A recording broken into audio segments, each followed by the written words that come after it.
Des Baraki l'agresse dans la rue. Ils ne savaient pas. C'est le fils du commissaire. Mehdi Dubois gardait la tête baissée en traversant les couloirs bondés du lycée Jean Jaurès, ses baskets usées grinçant sur le carrelage poli. À 17 ans, il était de taille moyenne mais maigre, au point de paraître fragile, avec des cheveux bruns qui semblaient toujours lui tomber dans les yeux et des vêtements qui flottaient sur sa silhouette étroite. Son teint pâle et son attitude naturellement discrète le faisaient se fondre dans le décor comme un fantôme. Nouveau dans l'établissement, après que sa famille ait déménagé de l'autre côté de la ville, Mehdi avait vite compris que l'invisibilité était sa meilleure défense. Les couloirs de Jean Jaurès étaient un champ de mine sociale. Les clans formèrent des barrières impénétrables, des populaires avec leurs vêtements de marque et leurs rires assurés aux sportifs qui marchaient comme s'ils possédaient les lieux. Il y avait aussi les fumeurs derrière le gymnase, les élèves de théâtre répétant leurs répliques entre les cours, et l'élite scolaire qui traitait chaque conversation comme un concours d'éloquence. Mehdi ne rentrait dans aucune de ces catégories, ce qui le rendait invisible pour la plupart et malheureusement visible pour ceux qui s'attaquaient aux oubliés. Le déménagement avait été soudain et traumatisant pour Mehdi. Son père, le commissaire Robert Dubois, avait été muté à la tête du commissariat de ce quartier après qu'un scandale de corruption ait ébranlé l'ancienne administration. L'attention médiatique avait été intense. Des gros titres de journaux criant à des opérations de nettoyage et à un nouveau leadership, des journalistes de télévision campant devant leur ancienne maison, posant des questions indiscrètes sur les plans de son père pour restaurer l'intégrité des forces de l'ordre local. Mais Mehdi n'a jamais mentionné la position de son père à personne à Jean Jaurès. Il avait vu ce qui se passait quand les gens savaient qui était son père, la peur dans leurs yeux, la façon dont les conversations mouraient quand il entrait dans une pièce, comment même les professeurs devenaient soudainement trop formels et prudents avec lui. Ici, à Jean Jaurès, il était déterminé à n'être qu'un autre jeune discret, essayant de se fondre dans la masse. Son père avait toujours été une figure complexe dans la vie de Mehdi. Le commissaire Dubois était respecté et craint à parts égales dans toute la ville. Des histoires circulaient sur son tempérament légendaire lorsqu'il traitait avec des policiers corrompus, sa politique de tolérance zéro pour les fautes professionnelles de la police et ses méthodes innovantes, mais parfois controversées, pour assainir les services problématiques. À la maison, cependant, il était simplement un père qui aidait aux devoirs, assistait aux matchs de foot de Mehdi et insistait pour que les dîners de famille aient lieu tous les dimanches. La dichotomie était choquante, et Mehdi n'avait jamais tout à fait compris comment concilier les deux versions de l'homme qui l'avait élevé. « Continue de marcher », se dit Mehdi en se dirigeant vers son casier. « Essaie juste de passer la journée. » Mais la paix n'était pas au programme pour Mehdi Dubois. « Tiens, regarde ce qu'on a là. » La voix appartenait à Kevin Garnier, un grand gaillard de 18 ans avec une coupe mulet et des bras couverts de tatouages que son grand frère lui avait fait. Kevin régnait sur la hiérarchie sociale du lycée par l'intimidation et était à la recherche d'une nouvelle cible depuis que sa dernière victime avait changé d'établissement. Mehdi se figea lorsque Kevin se planta directement sur son chemin, flanqué de ses deux compagnons constants, Lucas Moreau, un basketteur longiligne avec un sourire cruel, et Dylan, le tank Leclerc, dont le surnom venait à la fois de sa taille et de son manque total d'empathie. « T'es le nouveau, c'est ça ?» demanda Kevin, bien que ce ne soit pas vraiment une question. « Mehdi, un truc comme ça ?»« Dubois », répondit Mehdi doucement, serrant les bretelles de son sac à dos. « Dubois », répéta Kevin d'un ton moqueur. « Tu sais, t'es là depuis 3 semaines et personne ne sait rien sur toi. C'est bizarre, tu trouves pas, les gars ?» Lucas ricana. « Super bizarre. Genre, qu'est-ce que tu caches, le maigrichon ?» Mehdi sentit sa mâchoire se serrer, mais se força à rester calme.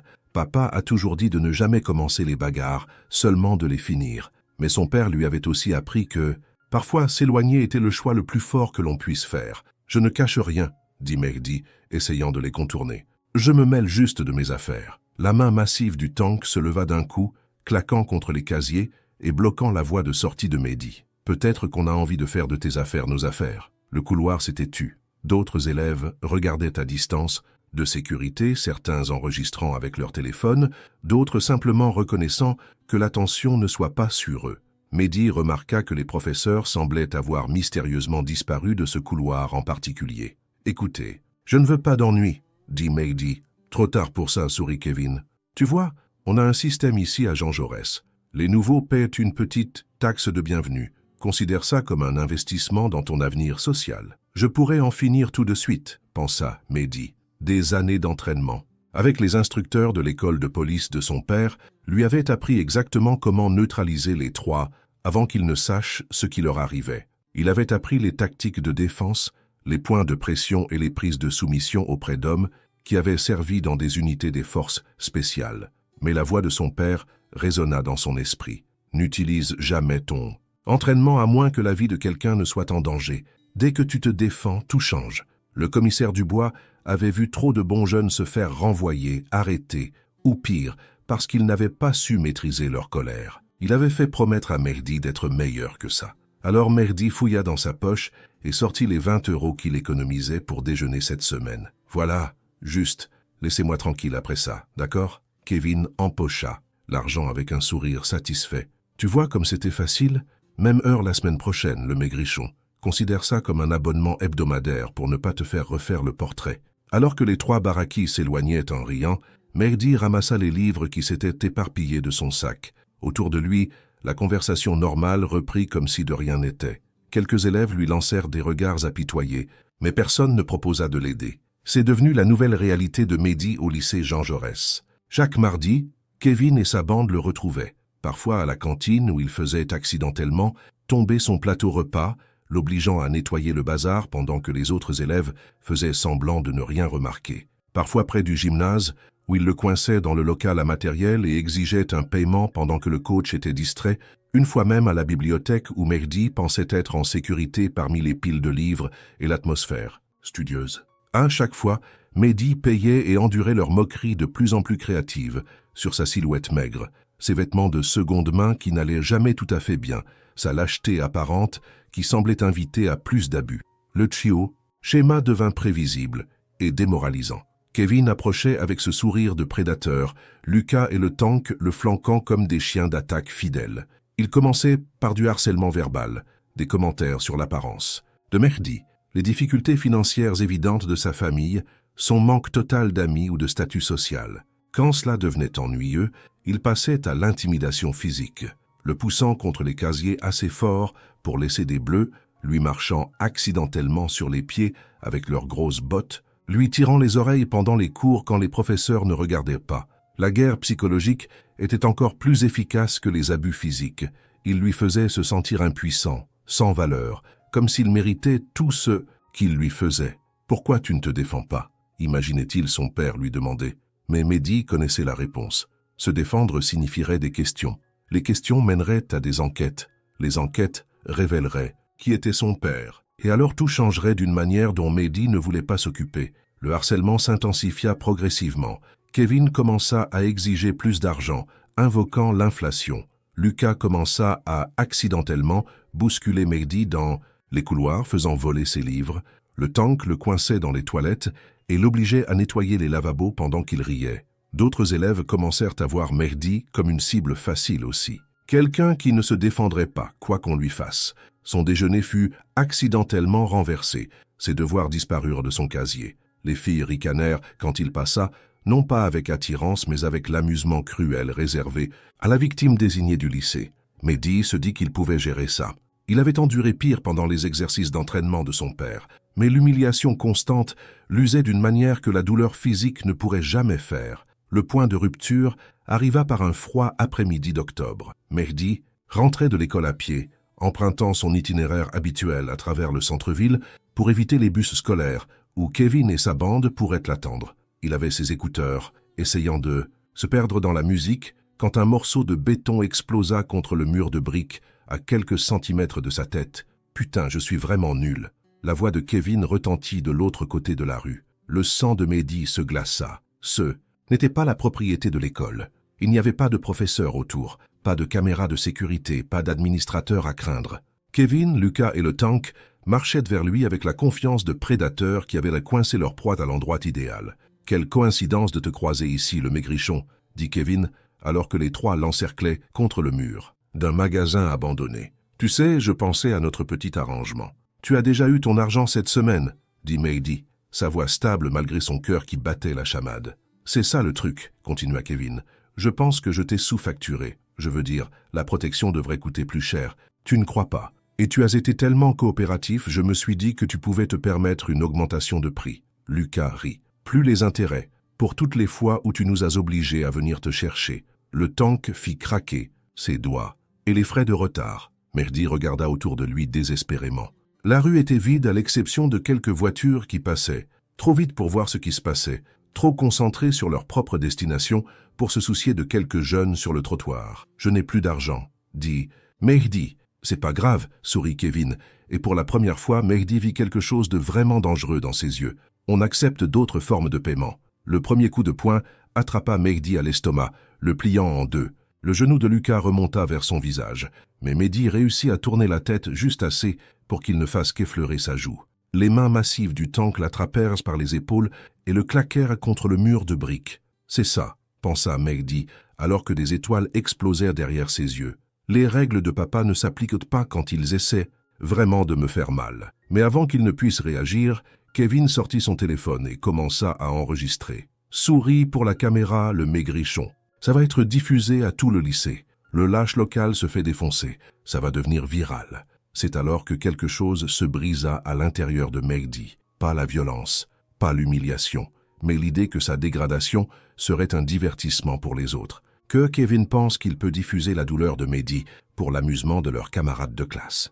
L'esprit de Mehdi se calma parfaitement, comme son père le lui avait appris lors d'innombrables séances d'entraînement. Le temps sembla ralentir alors qu'il évaluait la situation avec une précision clinique. Kevin était directement devant lui, téléphone tenu haut, complètement concentré sur l'enregistrement. Lucas était à sa gauche, riant encore du coup de genou. Le tank avait relâché sa prise, confiant que Mehdi était battu. Il n'avait aucune idée de ce qu'il venait de déclencher. La main droite de Mehdi se leva d'un coup dans une frappe de la paume parfaite au plexus solaire de Kevin. Le coup était précisément calibré, assez fort pour lui couper le souffle et le faire trébucher en arrière, pas assez fort pour causer des dommages permanents. Le téléphone de Kevin s'envola, claquant sur le trottoir. Avant que Lucas ne puisse réagir, Mehdi pivota et enfonça son coude dans les côtes du grand garçon. Lucas se plia en deux avec un sifflement, et Mehdi enchaîna avec un coup de genou qui l'envoya au sol. Le tank, réalisant enfin ce qui se passait, lança un coup de poing sauvage à la tête de Mehdi. Mais Mehdi s'entraînait à combattre des biceps, homme 2 fois plus grand que le tank depuis l'âge de 12 ans. Il esquiva le coup de poing, entra à l'intérieur de la garde du tank et délivra une série de frappes rapides sur les points de pression le long du torse du grand garçon. Les jambes du tank cédèrent et il s'effondra à genoux, haletant. Toute la rencontre avait duré moins de 15 secondes. Mehdi se tenait au-dessus des 3 Baraki, respirant fort mais complètement en contrôle. Kevin se tenait la poitrine, luttant pour respirer. Lucas était recroquevillé sur le sol, gémissant.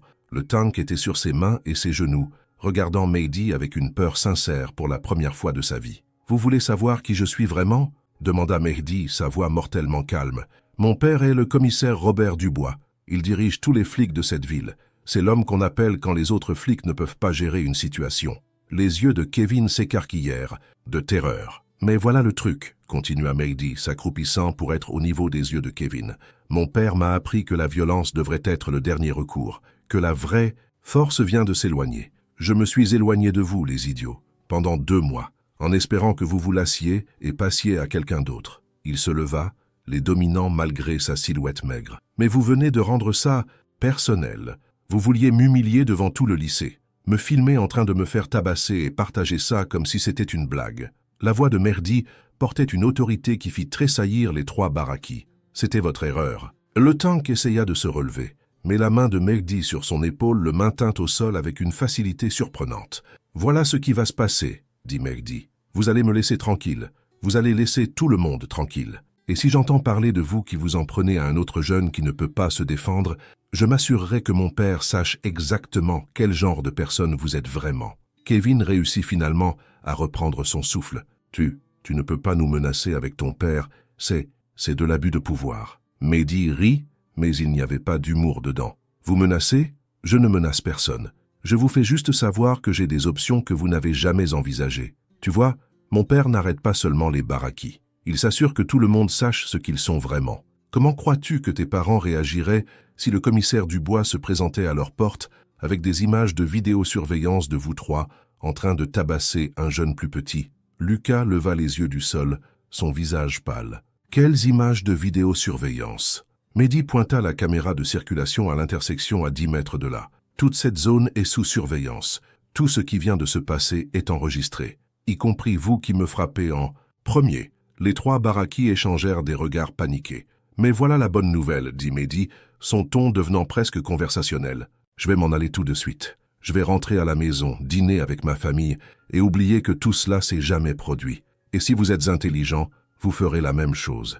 Il commença à s'éloigner, puis se retourna une dernière fois. Oh, et Kevin, la prochaine fois que tu voudras filmer quelqu'un en train de se faire tabasser, tu devrais peut-être t'assurer que tu es du côté gagnant d'abord. Le lendemain, à l'école, tout était différent. Mehdi traversa les couloirs la tête haute pour la première fois depuis son arrivée à Jean Jaurès.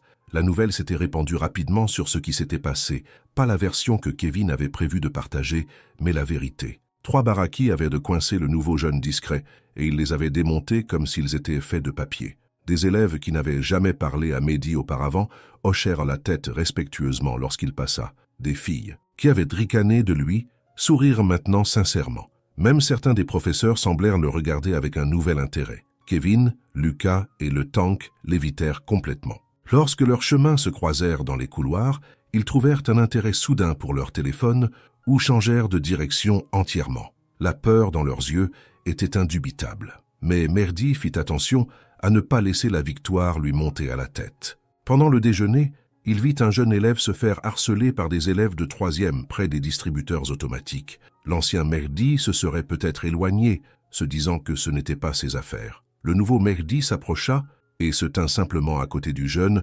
jusqu'à ce que les baraquis perdent intérêt et s'en aillent. « Merci », dit le jeune élève. « De rien », répondit Mehdi. « Mais la prochaine fois que quelque chose comme ça arrive, trouve un professeur ou dis-le à quelqu'un qui peut t'aider. Tu n'as pas à tout gérer seul. » 3 semaines plus tard, Kevin approcha Mehdi à son casier. L'ancien baraki avait l'air nerveux, jetant constamment des coups d'œil autour de lui comme s'il s'attendait à être attaqué. « Et Mehdi ?» Mehdi se tourna, notant comment Kevin gardait ses distances et ses mains visibles. « Qu'est-ce que tu veux, Kevin ?» « Je voulais dire que je suis désolé. Pour tout. L'argent, le harcèlement, tout ça. Je ne savais pas qui était ton père, mais ce n'est pas une excuse. Ce qu'on a fait était mal. » Mehdi étudia le visage de Kevin, cherchant des signes de tromperie. Il n'en trouva aucun, juste des remords sincères et une peur persistante. « Excuse. Accepté, » dit Mehdi. « Mais je veux que tu comprennes quelque chose. Je ne me suis pas défendu à cause de qui est mon père. Je me suis défendu parce que tu as franchi une ligne. Chaque personne a une ligne, Kevin. Le geste intelligent est de ne pas aller la chercher. » Kevin hocha la tête sincèrement. « Je comprends, et j'ai réfléchi à ce que tu as dit. À propos de laisser les autres tranquilles. Je pense que j'ai peut-être été le genre de personne que je ne voudrais pas rencontrer dans une ruelle sombre. La bonne nouvelle est que les gens peuvent changer, dit Mehdi. Mais ça demande du travail, du vrai travail. Pas seulement dire désolé et espérer que tout revienne à la normale. Je sais, dit Kevin. Je vois le conseiller d'orientation maintenant. J'essaie de comprendre pourquoi je pensais que tout ça était normal. Mehdi ferma son casier et mit son sac à dos sur son épaule. C'est un bon début. Alors qu'il s'éloignait, Mehdi réfléchit à tout ce qui avait changé en quelques semaines seulement. Il avait appris que se cacher du conflit ne le faisait pas disparaître. Cela donnait juste aux baraquis plus de temps pour trouver de nouvelles victimes. Mais il avait aussi appris que se défendre ne nécessitait pas de devenir la chose contre laquelle on se battait. Son père avait eu raison. Sur une chose, la vraie force n'était pas de savoir à quel point on pouvait frapper fort. Il s'agissait de savoir quand frapper, quand s'éloigner et quand utiliser sa voix au lieu de ses poings. Mehdi gardait toujours la profession de son père privé, non pas par honte, mais parce qu'il voulait que les gens le respectent pour ce qu'il était, pas pour qui était sa famille. Mais il ne ressentait plus le besoin de se rendre invisible. Il avait trouvé l'équilibre entre rester en dehors des ennuis et défendre ce qui était juste. Les couloirs du lycée Jean Jaurès étaient différents maintenant.